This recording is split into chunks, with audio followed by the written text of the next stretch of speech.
Hello बच्चों, welcome to Biology Extrema way we teach biology from the basics to the extreme. Myself Keshav Bansal and today we are going to study translation in eukaryotes. ठीक है, translation in prokaryotes हम already study कर चुके हैं और साथ में जो भी डीएनए रेप्लिकेशन है prokaryotes and eukaryotes, transcription in prokaryotes and eukaryotes, सबकी वीडियो आपको मिल जाएगी मॉलिक्यूलर बायोलॉजी की प्लेलिस्ट में। आप वहाँ जाकर चेक कर सकते हैं। ट्रांसलेशन इन यूकैरियोट्स अगर आप स्टडी कर रहे हो, वीडियो देख रहे हो, तो उससे पहले मैं प्रेफर करूंगा आपने प्रोकैरियोट ज़रूर देखा हो। ठीक है, और यही सेम फॉर्मेट जो डीएनए रेप्लिकेशन है उसमें भी है कि प्रोकैरियोट्स पहले पढ़ें, चाहे ट्रांसक्रिप्शन पढ़ रहे हो, चाहे डीएनए रेप्लिकेशन कर रहे हो, चाहे ट्रांसलेशन कर रहे हो। ठीक है, क्योंकि वो सिंपल है और काफ़ी फिनोमिना जो होते हैं उसके अंदर यूकैरियोट्स के अंदर सेम ही होते हैं, जस्ट कॉम्प्लेक्सिटी अराइज हो जाती है। इसलिए अगर आप उन बेसिक प्रोसेसेस को पढ़े बिना यूकैरियोट्स को पढ़ोगे तो और चीज़ें कॉम्प्लेक्स होंगी। ठीक है, इसलिए आई प्रेफर कि आप प्रोकैरियोट्स वाला पहले देखो। क्लियर? तो बेसिक बात करते हैं। आपको पता ही होगा सबको कि डीएनए से आरएनए एमआरएनए बनना क्या होता है, ट्रांसक्रिप्शन होता है। और फिर इसी एमआरएनए से जब हम इसे यूटिलाइज करते हैं और क्या सिंथेसाइज करते हैं, प्रोटीन सिंथेसाइज करते हैं। ठीक है, तो वो क्या होता है बेटा, वो ट्रांसलेशन होता है। क्लियर? तो आपको सबको पता है कि जैसे हमने पहले किया है कि 3 फेसेस में डिवाइड कर दिया, इनिशिएशन, इलॉन्गेशन एंड टर्मिनेशन। ठीक, इस वीडियो में हम क्या स्टडी करेंगे? इस वीडियो में हम इनिशिएशन को स्टडी करेंगे। ठीक है, पहले मैं जो और प्रीवियस वीडियोस हैं उसमें मैं इकट्ठा सबको समझाया, बट आई गेस उससे वीडियोस ज़्यादा लंबी हो जाती हैं, बच्चा फिर अवॉइड करता है वीडियोस को देखना। ठीक है, इसलिए इनिशिएशन को हम इस वीडियो में स्टडी करेंगे, बाकी इसके डिफरेंट पार्ट्स होंगे, इसके अंदर रेस्ट टॉपिक हम कंप्लीट करा देंगे। ठीक है, तो ये स्पेशली जो ट्रांसलेशन है ना वो बहुत कॉम्प्लेक्स है। क्यों? बिकॉज उसके अंदर बहुत सारे फैक्टर्स यूज हुए हैं और वो बच्चों को कंफ्यूज करते हैं। ठीक है, इसलिए हमें क्या करना, फैक्टर्स पढ़ने ज़रूरी हैं। तो इसलिए सबसे पहले हम क्या करेंगे, हम एक बेसिक ओवरव्यू लेंगे प्रोसेसेस का। ठीक, उसके बाद हम उसमें फैक्टर्स के नाम ऐड करना शुरू करेंगे। ठीक है, तो बने रहना, हाथ के हाथ आपको चीज़ें याद हो जाएंगी। क्लियर? तो अच्छा, आपको सबको पता है कि यूकैरियोट्स की हम बात कर रहे हैं। ठीक है, तो इसके अंदर जो राइबोसोम्स मिलेंगे आपको, अगर हम राइबोसोम्स की बात करें तो आपको कौन से राइबोसोम्स मिलेंगे? एटीएस राइबोसोम्स मिलेंगे। ठीक है, एटीएस। ठीक है, अब क्या होगा, इसके अंदर हमारे पास लार्ज सब यूनिट होगी 60S और स्मॉल सब यूनिट होगी 40S। ठीक, तो जब ट्रांसलेशन, लेट्स से ट्रांसलेशन अभी भी हुआ है, ठीक है, बिकॉज सेल के अंदर ट्रांसलेशन कंप्लीट मतलब चलता रहता है। ठीक है, तो लेट्स से अभी ट्रांसलेशन हुआ है। ठीक है, तो उस टाइम पर क्या होगा कि 60 और 40 जो सब यूनिट है वो बाइंड थे एक दूसरे से, ट्रांसलेशन हुआ, एंड हुआ, तो ये दोनों क्या हो कि एमआरएनए भी यहाँ से चला गया, एमआरएनए को लिबरेट कर दिया गया। ठीक, उसके बाद ये जो दोनों सब यूनिट्स हैं वो भी क्या हो गई, वो भी अलग अलग हो गई। ठीक, तो हम यहाँ से प्रोसेस को उठाएंगे।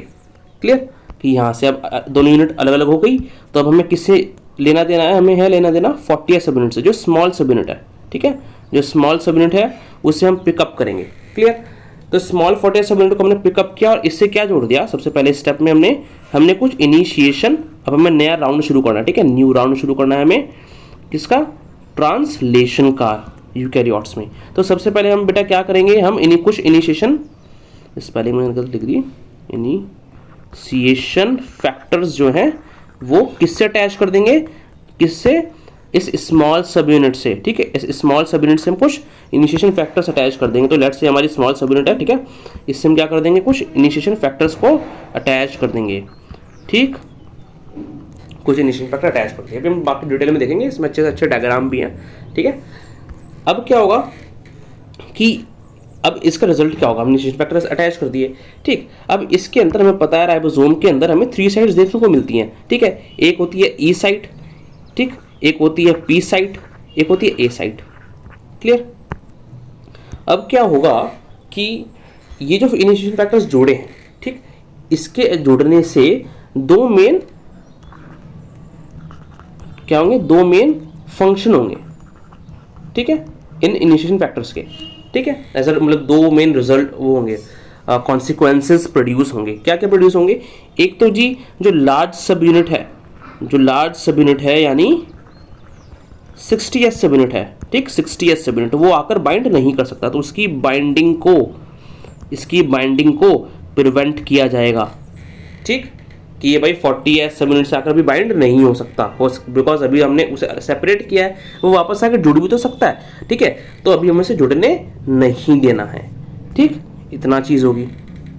उसके बाद क्या होगा कि जो इस पर ए साइट प्रेजेंट है, ठीक है, अब हमें पता है कि पी साइट पर आकर भी टीआरएनए जुड़ सकता है और ए साइट पर आकर भी टीआरएनए जुड़ सकता है, ठीक है। अगर आपने प्रोकैरियोट्स का प्रोसेस देखा है तो उसमें सबसे पहले हम कहाँ ऐड करते हैं, पी साइट पर। सबसे पहले एंट्री टीआरएनए की पी साइट पर की जाती है, ठीक है, बट ऐसी ए साइट पर भी तो हो सकती है। तो उस ए साइट को पर टीआरएनए की जो एंट्री है वो पहले ना हो जाए पी साइट से पहले, ठीक, तो उसे हमें प्रिवेंट करना है। तो इसलिए हमें क्या करना है, हमें ए साइट को ब्लॉक करना है कि ए साइट पर आकर जो टीआरएनए है वो आकर ना लगे, ठीक।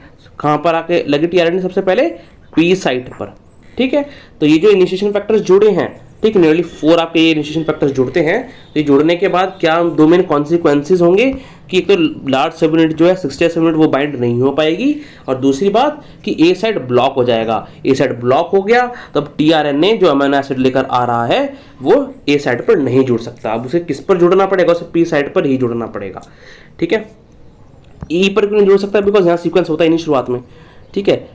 हमें पता है जो एमआरएनए अगर लाई करेगा आगे जाकर, ठीक है। अभी तो यहाँ पर अच्छा ये वाली बात है, एक इंटरेस्टिंग बात है कि ये वाली बात इंटरेस्टिंग है इसके अंदर कि जो एमआरएनए है, ठीक है, प्रोकैरियोट्स के केस में एमआरएनए पहले आकर बाइंड हो जाता है किससे, 40s जो भी स्मॉल सब यूनिट है, ठीक है, स्मॉल सब यूनिट से, ठीक है, जो 30s होती है प्रोकैरियोट्स के केस में, वहाँ पर क्या होता है, हमने देखा कि स्मॉल सब यूनिट से आकर एमआरएनए पहले बाइंड हो गया, ठीक, उस एमआरएनए पे आकर क्या लगा, फिर हमारा टीआरएनए आकर लगा, ठीक है। बट यहाँ पर क्या होता है, टीआरएनए यूकैरियोट्स के केस में टीआरएनए पहले रिक्रूट हो जाता है, ठीक है, टीआरएनए पहले रिक्रूट हो जाएगा, उसके बाद अगर हमारा एमआरएनए बाइंड होगा, अभी हम देखेंगे फिगर में बहुत अच्छे से, ठीक। तो इतना प्रोसेस आपको क्लियर। तो अब क्या होगा, इसके बाद नेक्स्ट स्टेप क्या होगा, ये जो हमारा एमआरएनए है, सॉरी ये जो हमारी साइट है बेसिकली, वेट अ बिट,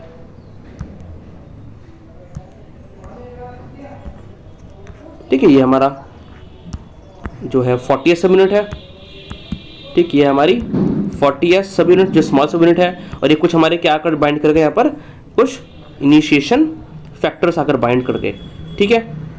अभी हम नाम नहीं कर रहे हैं कौन से हैं, और बिकॉज यूकैरियोट्स में चीज़ को स्टडी करें तो हमने लगा दिया ई उसके पहले, ठीक है, क्लियर। अब क्या होगा, इसके बाद यहाँ पर आकर लगेगा टीआरएनए, बिकॉज हमने ए साइड तो ब्लॉक कर दी, तो अब टीआरएनए लगेगा इसके बाद यहाँ पर आके, ठीक है। टीआरएनए यहाँ पर आकर बाइंड होगा तो अकेले तो आएगा नहीं वो, तो उसे कौन लेकर आएगा, उसे एक और इनिशिएशन फैक्टर लेकर आएगा, ठीक है, उसे इनिशिएशन फैक्टर लेकर आएगा 2, ठीक। ये बिकॉज सिंगल ही, अब तो यहाँ पर मैं आपको नाम बता देता हूँ, ठीक है। प्रोकैरियोट्स में भी यही लेकर आ रहा था, बस वहाँ पर ई को हम यूज़ नहीं करते बिकॉज प्रोकैरियोट्स का केस है, ठीक है। तो यहाँ पर आपको सिर्फ नंबर याद करना है, देखो बहुत ईजी है। ई यूकैरियोट्स है, इनिशिएशन की बात करें तो IF ही लगेगा, इनिशिएशन फैक्टर्स आकर लगेंगे, ठीक है। तो आपको सिर्फ नंबरिंग ध्यान रखनी है, और 2 नंबरिंग ही हमने प्रोकैरियोट्स में यूज़ करी थी, क्लियर। तो ये हमें पता है वहाँ पर भी कहाँ कैसे था, ये GTP बाउंडेड था, ठीक, ये GTP बाउंडेड था। फिर ये किससे अटैच हो गया था, ये टीआरएनए से अटैच हो गया था, और ये लेकर आया टीआरएनए को कहाँ पर, इस पी साइट पर, ठीक है, इस पी साइट पर ये फिर इसे लेके आता है, ठीक है। तो फिर हमारा जो टीआरएनए है, ठीक है, जो हमारा टीआरएनए है, वेट अ बिट, जो GTP टीआरएनए है, GTP बाउंडेड, ठीक है, वो यहाँ पर पी साइड पर बाइंड हो जाता है हमारा, ठीक है। मैंने कैसी लाइन से शो कर दिया आपको, ठीक, और इससे क्या अटैच होता है, अमीनो एसिड, ठीक। तो ये जो है, अब इसके अंदर हम थोड़ी सी नेमिंग देखते हैं।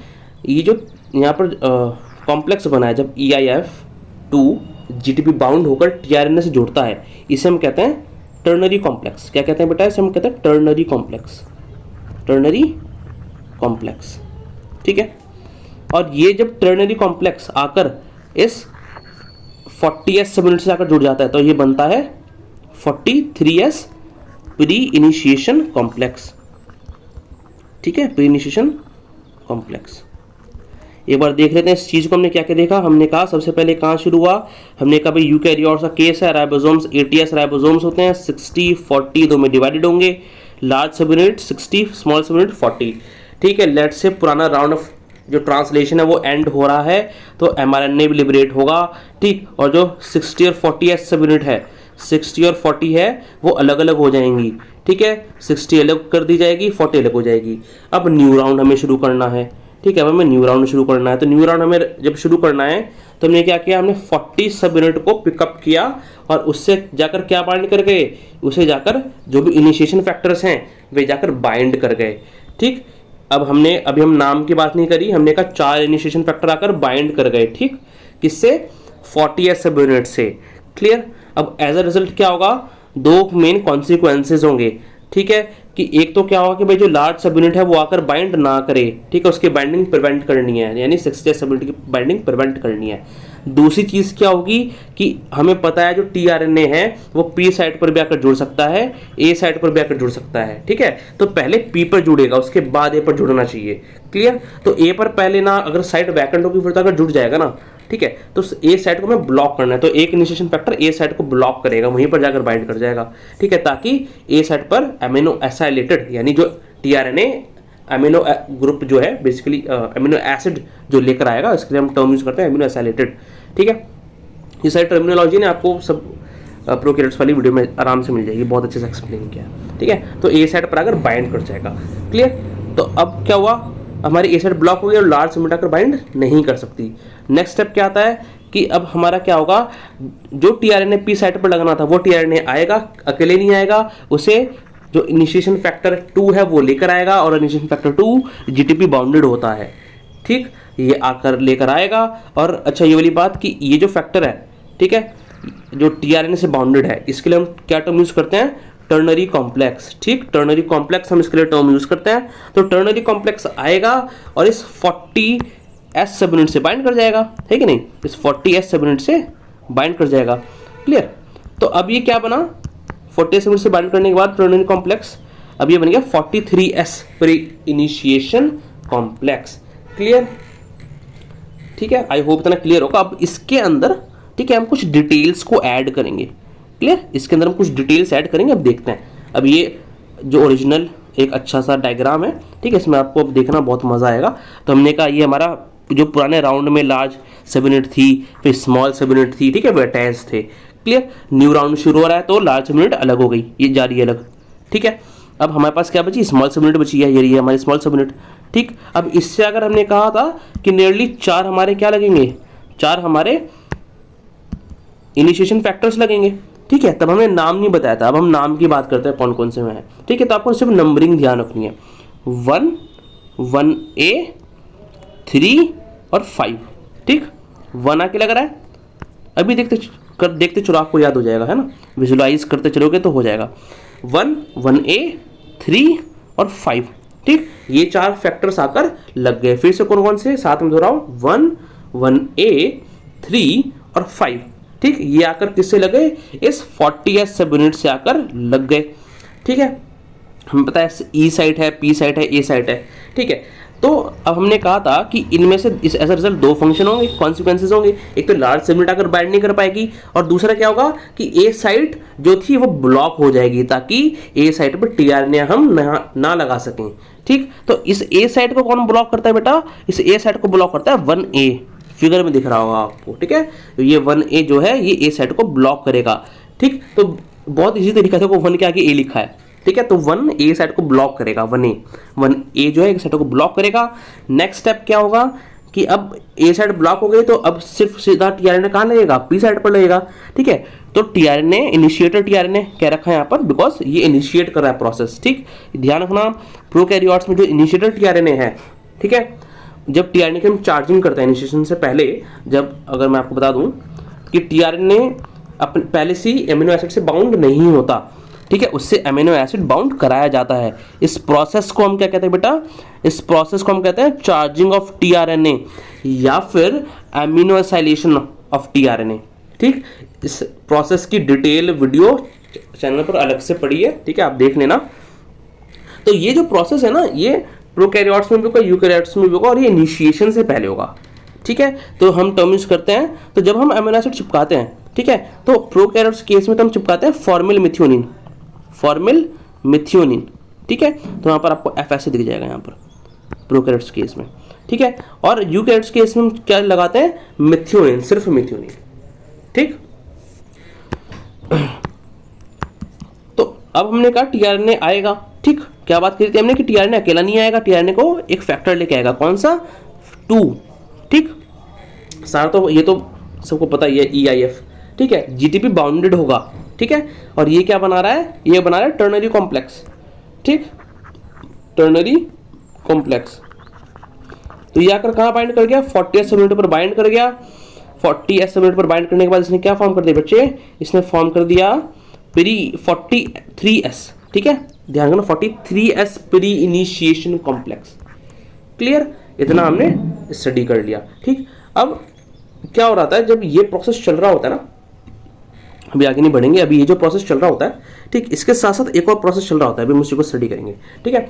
अच्छा, अब वीडियो आगे कंटिन्यू करने से पहले अगर आपको वीडियो अच्छा लग रहा है तो वीडियो को लाइक करें, चैनल को सब्सक्राइब करें, एंड जो भी सारे वीडियोस हैं उन्हें शेयर करें ताकि और की भी हेल्प हो सके। एंड प्लीज़ डोनेट करें उन्हें 10 रुपीज़ पर मंथ। इससे आपकी लाइफ में, मेरी लाइफ में एंड इस वर्ल्ड में डिफरेंस क्रिएट होगा। And I will be more motivated कि मैं आपको मोबाइल सर्विस प्रोवाइड कर सकूँ, better books and tag back कर सकूँ। Always remember, a small help from your side creates a huge difference. Okay, so let's continue topic. तो हमने कहा कि जो हमने सारा प्रोसेस देखा है, ठीक है, कि जो 43s प्री इनिशिएशन कॉम्प्लेक्स बना है, इसके साथ साथ एक प्रोसेस और चलता रहता है। कौन सा प्रोसेस चलता रहता है, तो इसकी हम बात करते हैं कि यहाँ पर भी हम फैक्टर्स की बात करेंगे बाद में, ठीक। हमने कहा कि यहाँ पर क्या हो रहा है, लेट्स यहाँ पर लेते हैं कि जहाँ ये प्रोसेस चल रहा था तो mRNA था, ठीक है। mRNA पे बिकॉज यूकैरियोट्स का केस है, ठीक है, तो 5 प्राइम कैप रीजन होगा, ठीक, 5 प्राइम कैप रीजन होगा, ठीक। और क्या होगा, 3 prime poly A tail region होगा, ठीक है, 3 prime poly A tail region होगा, ठीक है, 3 प्राइम, बिकॉज यूकैरियोट्स की बात कर रहे हैं। तो क्या होता है, इस 5 प्राइम कैप रीजन पर आकर कुछ क्या लग जाएंगे, कुछ इनिशिएशन फैक्टर्स लग जाएंगे, ठीक है। इस पर आकर कुछ इनिशिएशन फैक्टर्स लग जाएंगे, ठीक, नियरली 4 इनिशिएशन फैक्टर्स आकर लगेंगे इस पर भी, ठीक है। इससे क्या होगा, क्यों आकर लग रहे हैं ये, इससे क्या होगा कि बिकॉज हमें पता है कि हमने जो 43s इनिशिएशन कॉम्प्लेक्स तैयार किया है, ठीक है, इस पर भी mRNA नहीं है, ठीक है। तो हम mRNA को रिक्रूट कराएंगे, mRNA को हम रिक्रूट कराएंगे इस पर, ठीक है। तो उसके लिए क्या रिक्वायर्ड होगा, उसके लिए हमें इनिशिएशन फैक्टर्स रिक्वायर्ड होंगे, ठीक है। जैसे आप ये समझ लो कि ये एक परिवार है, ये दूसरा परिवार है, ठीक है। तो दोनों परिवारों में कोई कोई पर्सन होगा जो इन दोनों का जुड़ाव कराएगा, ठीक है। तो इस पर तो बहुत सारे फैक्टर्स ऑलरेडी प्रेजेंट है, ठीक है, तो वो तो करवा देंगे, क्लियर। लेकिन इस पर कोई फैक्टर प्रेजेंट नहीं है जो mRNA की रिक्रूटमेंट कराएगा, लोडिंग कराएगा, किस पर, 43s प्री इनिशिएशन कॉम्प्लेक्स पर, ठीक। तो उसके लिए हमने कुछ फैक्टर्स जोड़े हैं, क्लियर। तो आपको ये मेन रीजन पता चल गया। अब कौन कौन से फैक्टर्स जोड़ सकते हैं इसकी बात करते हैं, ठीक है। तो फिगर पे चलते हैं। तो सबसे पहले क्या होगा, ये ऑर्डर ध्यान रखो, वहां पर तो आपको याद करना पड़ा था, ठीक है। यहाँ पर क्या है कि बिकॉज ई है, ठीक है, बिकॉज ये प्रोसेस हम कहते हैं ना अजीब प्रोसेस है, ठीक है। तो हमें क्या, और बिकॉज यूकैरियोट्स में हो रहा है तो हम कह रहे हैं EAGB, ठीक। ये तो हो गया अजीब, और बिकॉज यूकैरियोट्स में हो रहा है तो जैसे हम जब सब फैक्टर्स के आगे ई लगा रहे हैं पहले, तो यहाँ पे भी हमने ई लगा दिया, ठीक है। तो इस ऑर्डर में आकर, ठीक है, यूकैरियोट्स में हो रहा है और क्या है, अजीब, AGB, अजीब, ठीक। तो सबसे पहले हमारा ई आकर लगा, ठीक। फिर क्या हुआ, हमारा A आया, G आया, ये बाइंड कर गए, फिर B आया, ठीक। अब क्या होता है, जो हमारे पास A फैक्टर होता है, देखो यहाँ बताता हूँ आपको, ठीक। जो हमारे पास A होता है, इसके पास क्या होती है, RNA हेलिकेज एक्टिविटी, ठीक। ये क्या करता है, कोई भी अगर सेकेंडरी स्ट्रक्चर राइज हो रहा है, ठीक है, mRNA के अंदर, तो उसे रिमूव कर देना, क्लियर। तो हेलिकेज एक्टिविटी ये किसके पास होती है, 4A के पास। बट जब 4B आकर लगेगा, ठीक है, हमने कहा ना EAGB, जब B आकर लगेगा तब जाकर ये एक्टिवेट करेगा, भाई अपनी हेलिकेज एक्टिविटी दिखाओ, चमत्कार दिखाओ, और सेकेंडरी स्ट्रक्चर को अनवाइंड कर दो, रिमूव कर दो ऐसा mRNA से, ताकि प्रॉपर जो ट्रांसलेशन है, ठीक है, वो हो पाए, बिकॉज वरना राइबोसोम अटक जाएगा ना, ट्रांसलेशन नहीं होगा, ठीक है, रुक जाएगा, क्लियर। तो अब क्या होता है, अब क्या होगा, रिक्रूटमेंट होगा, ठीक है। अब रिक्रूटमेंट होने के बाद क्या होगा कि इस पर हम रिक्रूट करेंगे mRNA को, ठीक है। रिक्रूटमेंट होने के बाद क्या होगा कि जो 43S प्री इनिशिएशन कॉम्प्लेक्स था अभी ये कहलाएगा 48S प्री इनिशिएशन कॉम्प्लेक्स, ठीक। जो 43S था अभी 48S प्री इनिशिएशन कॉम्प्लेक्स कहलाएगा रिक्रूट होने के बाद। ये हमारा mRNA रिक्रूट हो गया, ठीक है। ये रहा हमारा mRNA, ठीक है, ये रिक्रूट हो गया इस पर। अभी कहलाएगा 40S प्री इनिशिएशन कॉम्प्लेक्स, ठीक है, 40S pre initiation complex. Clear बच्चा? अब क्या होता है, इसके आगे एक और बड़ा मस्त प्रोसेस होगा, ठीक है, जो यूकैरियोट्स में देखने को मिलता है, जो कि यूकैरियोटिक ट्रांसलेशन का एक तरह से कैरेक्टरिस्टिक है, ठीक है, जो है सर्कुलर ऑर्गेनाइजेशन, जैसे आपको फिगर में दिख रहा है, ठीक है, सर्कुलर ऑर्गेनाइजेशन। अब ये सर्कुलर ऑर्गेनाइजेशन क्यों हो रहा है, ठीक है, इस चीज़ को समझते हैं। क्लियर? अब ये सर्कुलर ऑर्गेनाइजेशन इसलिए हो रहा है बिकॉज हमें पता है पॉली ए टेल है, ठीक है, पॉली ए टेल प्रेजेंट है। इस पॉली ए टेल पर कुछ poly A tail binding protein present होंगे। इस पॉली ए टेल पर कुछ poly A tail binding protein present होंगे, ठीक। अब जो जी फैक्टर है, हमें कहता ना ई, ए, जी और बी, अजीब, ठीक। तो जो जी है वो जी क्या करता है, वो एफिनिटी शो करता है, वो प्यार शो करता है किससे, इस पॉली ए टेल से और इन प्रोटीन से जो पॉली ए रीजन पर बाइंड है, ठीक है, पॉली बाइंडिंग प्रोटीन से और पॉली ए टेल से ये लगाव शो करेगा, बॉन्डिंग शो करेगा। तो स्ट्रॉन्ग ये बॉन्ड, ये जो चाहत थी वो इतनी प्यारी थी कि जो सीधा mRNA था, ठीक है, 5 प्राइम कैप और ये पॉली ए टेल रीजन, ये जो ऐसे लीनियर फॉर्म में था, ये चाहत इतनी थी कि घूम के ऐसे आ गया इस 5 प्राइम रीजन के पास, बिकॉज जी यहाँ बैठा था, ठीक है, जी यहाँ था। क्लियर? तो circular organization as a result form हो जाती है, ठीक। तो ये हमारी सर्कुलर ऑर्गेनाइजेशन फॉर्म हो गई। क्लियर? अब हम मेजॉरिटी जो प्रोसेस वो आपका एंड हो गया, ठीक है, ये इनिशिएशन था। तो बट एक और एक्स्ट्रा चीज़ है, आप इससे स्किप भी कर सकते हो, बट सुन सकते हो, मे बी कहीं काम आ जाए आपके, ठीक है। यहाँ पर हमने क्या देखा कि 5 प्राइम कैप बड़ी क्रूशियल है mRNA में, 5 प्राइम कैप बड़ी क्रूशियल है ताकि रिक्रूट हो सके, लोड हो सके mRNA उस पर, ठीक है, बिकॉज सारा का फैक्टर जुड़ेंगे और फैक्टर्स फिर उसकी लोडिंग कराएंगे 43S प्री इनिशिएशन कॉम्प्लेक्स पर, ठीक। बट हमने देखा है मेजॉरिटी तो ऐसे ही होता है यूकैरियोटिक ट्रांसलेशन, बट कुछ केसेस के अंदर एक ऑल्टरनेटिव ट्रांसलेशन यूज होता है जिसके जो क्या होता है कैप इंडिपेंडेंट है, जिसमें 5 प्राइम कैप का रिक्वायरमेंट नहीं होता। और जब 5 प्राइम कैप का रिक्वायरमेंट नहीं होगा तो एज अ रिजल्ट एक बेनिफिट है, कहीं सारे इनिशिएशन फैक्टर्स का रिक्वायरमेंट नहीं होगा। तो इवन अगर इनिशिएशन फैक्टर्स की एब्सेंस भी हुई, ठीक, तो भी क्या किया जा सकता है, तो भी ट्रांसलेशन यूकैरियोट्स के केस में किया जा सकता है, ठीक है। अब क्या होता है कि ये जो फिनोमिना है ये कुछ जगह यूज होता है, जैसे कि इसमें करते क्या है, जब कैप बाइंडिंग रीजन नहीं है तो फायदा क्या होगा कि इसमें क्या होगा कि एक रीजन प्रेजेंट होता है, उसमें कहते हैं IRES, internal ribosomal entry site. ये क्या है, एक RNA सीक्वेंस है, ठीक, जिसका काम क्या है ताकि इस रीजन से इसका यूज करके, इस RNA सीक्वेंस का यूज करके ये किससे बाइंड कर जाए, स्मॉल सब यूनिट से, यानी रिक्रूट हो जाए बेसिकली, है ना। Even absence of 5 prime cap तो इनिशिएशन फैक्टर्स रिक्वायर्ड नहीं होंगे। अब ये फिनोमेना जो है वायरल mRNA भी यूज करते हैं, वायरल mRNA भी यूज करते हैं, ठीक। क्यों यूज करते हैं, क्या बेनिफिट मिल रहा है उन्हें क्या बेनिफिट मिल रहा है कि एक तो वे एक से ज़्यादा प्रोटीन्स को कोड कर सकते हैं के बारे में, ठीक है, इनिशिएशन फैक्टर्स, और साथ में क्या है कि इनिशिएशन फैक्टर्स रिक्वायर्ड नहीं है। क्लियर?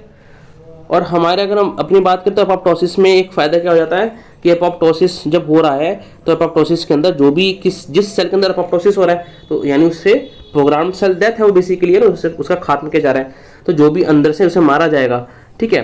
तो अब उसके जो कई सारे इनिशिएशन फैक्टर्स हैं, कैसे प्रोटीन्स हैं, ठीक है, उन्हें डिस्ट्रॉय किया जाएगा प्रोटीएसिस की हेल्प से। अब हो सकता है इस चक्कर में जो प्रोटीन्स एपोप्टोसिस के लिए रिक्वायर्ड थे वो भी डिस्ट्रॉय हो जाए, फिर एपोप्टोसिस कैसे होगा, एपोप्टोसिस भी बीच में हॉल्ट हो जाएगा, ठीक है। तो इस चीज को प्रिवेंट करने के लिए जो प्रोटीन्स एपोप्टोसिस के लिए रिक्वायर्ड है उन प्रोटीन्स का ट्रांसलेशन जो है 5 प्राइम कैप इंडिपेंडेंट मैनर में होता है। एज अ रिजल्ट जो कई सारे इनिशिएशन फैक्टर हैं, एंड स्पेशली इस केस में जो 4E फैक्टर है, ठीक है, 4E जो फैक्टर है, अच्छा 4E हमने कहाँ यूज़ किया, ये जो हमने बताया ना E अजीब, ठीक है, EIAG और B, ठीक, इसमें आप 4 भी लगा लो आप, ठीक है, इन सब करके 4 लगा है, ठीक है। तो उसकी बात हो रही है, कोई अलग से चीज़ नहीं है, ठीक है। तो इस चीज़ को क्या कर देता है, इस चीज़ को बाईपास कर देता है, ठीक है। तो भले ही और प्रोटीन्स तो नहीं बन सकते, उन्हें तो उनके लिए जो ट्रांसलेशन फैक्टर्स, जो भी नेशन फैक्टर्स रिक्वायर्ड थे वो डिस्ट्रॉय कर दिए गए, बट अभी भी ऐसे प्रोटीन्स बन सकते हैं जो एपोप्टोसिस के लिए रिक्वायर्ड है। तो वहाँ पर भी IRES सीक्वेंस का नाम क्या था इसका, इंटरनल राइबोसोम एंट्री साइट, ठीक, इनका ARNA सीक्वेंस है, ठीक, इनका यूज़ किया जाता है। क्लियर। तो जो इनिशिएशन पार्ट था ट्रांसलेशन ऑफ यूकैरियोट्स का कंप्लीट हुआ, ठीक। आई होप आपको वीडियो पसंद आया होगा। जो इलोंगेशन एंड टर्मिनेशन का पार्ट है वो जल्दी से अपलोड कर जाएगा, ठीक है, तो आप प्लेलिस्ट में से चेक कर सकते हो। Clear. So I hope video आपको पसंद आया होगा। So see you next time, take care.